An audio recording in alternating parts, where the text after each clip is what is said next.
27वीं आईनी तरमीम का मुसव्वदा सामने आ गया। चीफ ऑफ डिफेंस फोर्सेस का ओहदा तख्लीक करने की तजवीज़ दी गई। मौजूदा chief of army staff chief of defence forces होंगे। 27वीं आईनी तरमीम का मुसव्वदा सामने आ गया। वज़ीर-ए-आज़म चीफ ऑफ डिफेंस फोर्सेस की मुशावरत से नेशनल स्ट्रेटेजिक कमांड का कमांडर मुकर्रर करेंगे।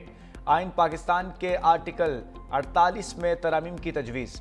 आर्टिकल 243 से chairman joint chiefs of staff committee का ओहदा तहलील करने की तजवीज़।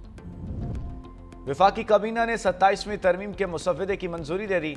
वज़ीर-ए-आज़म शहबाज शरीफ ने बाकू से इजलास की वीडियो लिंक के जरिए शिरकत की। वज़ीर-ए-आज़म ने आईनी तरमीम पर तमाम इत्तेहादी जमातों से मुशावरत की। इजलास में आईनी अदालत के क़याम पर इत्तफाक किया गया। वफाकी वज़ीर कानून आज़म नज़ीर तारण ने मीडिया से गुफ्तगू में कहा, फील्ड मार्शल का ओहदा ताहयात रहना चाहिए। कुछ ओहदे आर्मी एक्ट में थे मगर आइन में उनका जिक्र नहीं था। आर्टिकल 243 के अंदर दिफाई मामला बहुत अहम रहा है। अफवाज की कमांड का मामला एक्ट के तहत रेगुलेट होगा। ये तजवीज़ पार्लियामेंट में पेश की जाएगी। जजिस के तबादलों का मामला जुडिशल कमीशन के सुपुर्द किया जाएगा। एक वक्त में पूरे मुल्क में सेनेट इंतखाबात की तजवीज़ है। चेयरमैन सेनेट और डेप्यूटी चेयरमैन सेनेट के बिला ताअत्तुल इंतखाब को यकीनी बनाया जाएगा। हर 3 साल बाद सेनेट के चेयरमैन और डेप्यूटी चेयरमैन का इंतखाबात भी आईनी ज़रूरत है। सेनेट में सूबों का हिस्सा 11 से 13% करने की तजवीज़ दी गई। पहले 5 एडवाइजर्स की इजाज़त थी, अब 7 करने की तजवीज़ दी गई। MQM के बल्दियाती इंतखाबात से मुताल्लिक तजावीज़ भी ज़ेर गौर आएंगी। अगर मुसव्वदे में हमारी राय का एहतराम किया गया तो वोट देंगे। ANP के सरबरा एमल वली खान की पार्लियामेंट हाउस में मीडिया से गुफ्तगू। कहा, हमारी किसी से ज़ाती लड़ाई नहीं है, जमहूरियत को वोट देंगे। अभी तक मुसव्वदा नहीं मिला, शिकों का जायजा लेकर वोट देंगे।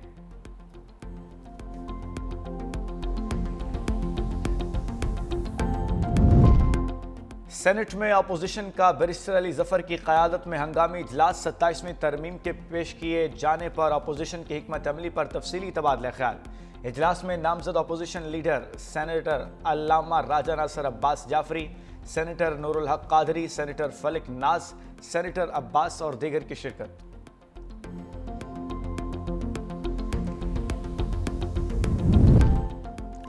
एयरक्राफ्ट इंजीनियर्स की हड़ताल का 5वां रोज। कौमी एयरलाइन की 5 परवाजें मनसूख। मुल्क की 43 परवाजों में से कौमी एयरलाइन की 26 परवाजें ताखीर का शिकार। कौमी एयर मुतबादल ज़राए से परवाजों की क्लियरेंस करा रही है।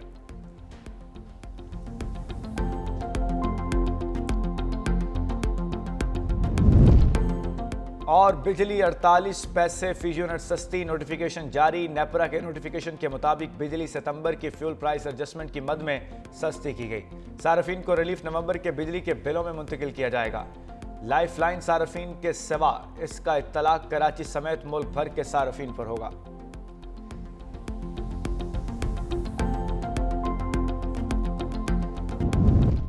चीन की दरामद गवादर पोर्ट के जरिए करने पर गौर। वज़ीर-ए-आज़म ऑफिस की हिदायत पर 60% दरामद गवादर के जरिए मुमकिन बनाने के फैसले पर अमल दरामद का जायजा।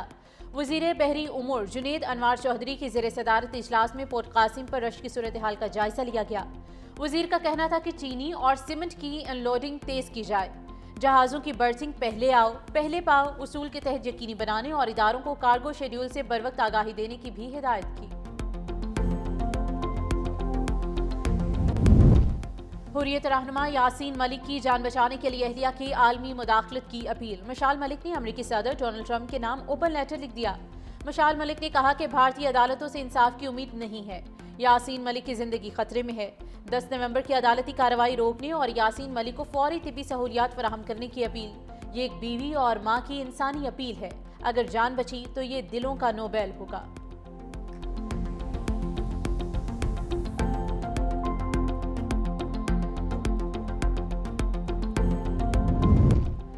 पाकिस्तान के बहादुर सपूतों के बारे में बयान नाकाबिले बर्दाश्त है। वज़ीर आला सुहेल आफरीदी ने एहसान फरामोशी की हदें पार की हैं। वज़ीर दाखिला मोहसिन नकवी ने कहा कि वज़ीर आला खैबर पख्तूनख्वा को कौम से मुआफ़ी मांगनी चाहिए। गवर्नर फैसल करीम कुंडी ने कहा कि वज़ीर आला KP कौमी यकजहती के खिलाफ बयान ना दे। सुहेल आफरीदी सियासत में सिक्योरिटी इदारों को कमज़ोर ना करें। चेयरमैन पाकिस्तान उलमा काउंसिल ताहिर महमूद अशरफी की वज़ीर आला खैबर पख्तूनख्वा के बयान की शदीद अल्फाज में मज़म्मत।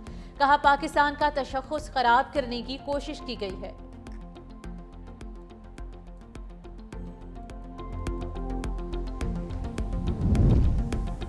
ترکیہ نے غزہ میں نسل کشی پر اسرائیلی وزیر اعظم نیتن یاہو کے وارنٹ گرفتاری جاری کر دیے۔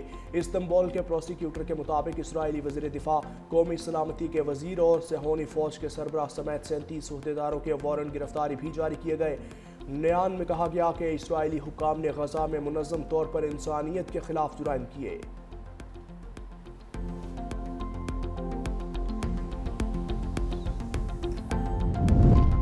حماس نے ایک اور یرغمالی کی لاش اسرائیل کے حوالے کر دی۔ اسرائیلی فوج نے ریڈ کراس سے لاش وصول کرنے کی تصدیق کر دی۔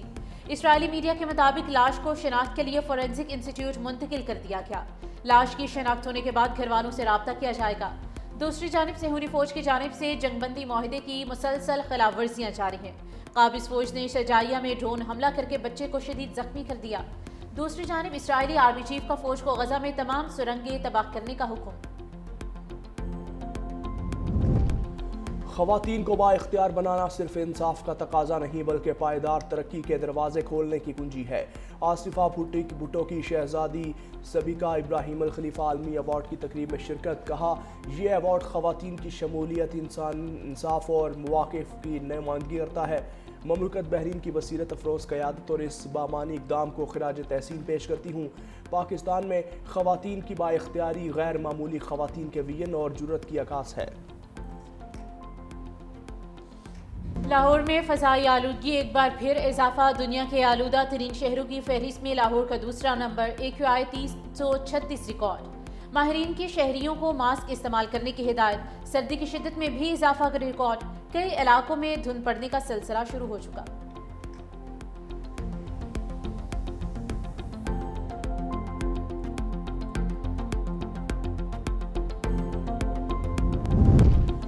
بپھرے ہوئے سمندری طوفان کالماگی نے فلپائن میں تباہی مچانے کے بعد ویتنام کا رخ کر لیا۔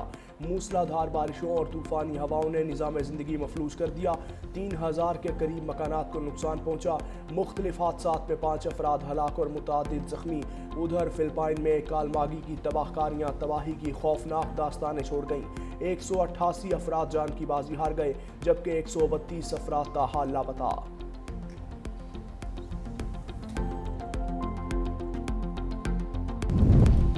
دبئی میں ICC کی بورڈ میٹنگ۔ ذرائع کے مطابق بورڈ میٹنگ خوشگوار ماحول میں ہوئی۔ آسٹریلیا، انگلینڈ، جنوبی افریقہ اور UAE بورڈ کی پاکستان اور بھارت کے درمیان مفاہمت کی کوششیں۔ موقف بتایا گیا کہ پاکستان اور بھارت بین الاقوامی کرکٹ کے اہم رکن ہیں۔ ICC ممبر بورڈ کی مشاورت سے پاک بھارت تعلقات بہتر کرنے کے لیے قرارداد پیش کریں گے۔ PCB چیئرمین محسن نقوی کی بورڈ میٹنگ میں شرکت کی گئی۔ قرارداد میں کہا گیا کہ ایشیا کپ کے معاملات پر بھی بات چیت، ٹرافی کا مسئلہ مشاورت سے حل کریں گے۔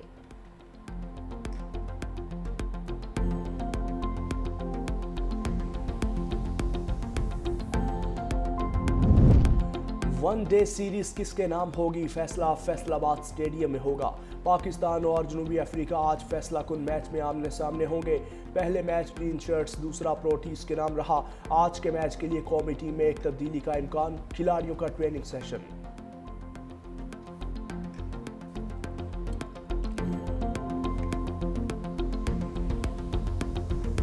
رفتار اور مہارت ایک ساتھ، تھل جیپ ریلی کی سٹاک کیٹیگری کے مقابلے آج ہوں گے۔ سٹاک کیٹیگری میں 45 سے زائد مرد اور خواتین ریسرز حصہ لیں گے۔ ریس کے لیے کوٹ ادو، لیا اور مظفر گڑھ کے علاقوں پر مشتمل 190 کلومیٹر ٹریک تیار۔ ٹریک کا مڈ پوائنٹ لیا کی تحصیل جوارہ میں بنایا گیا۔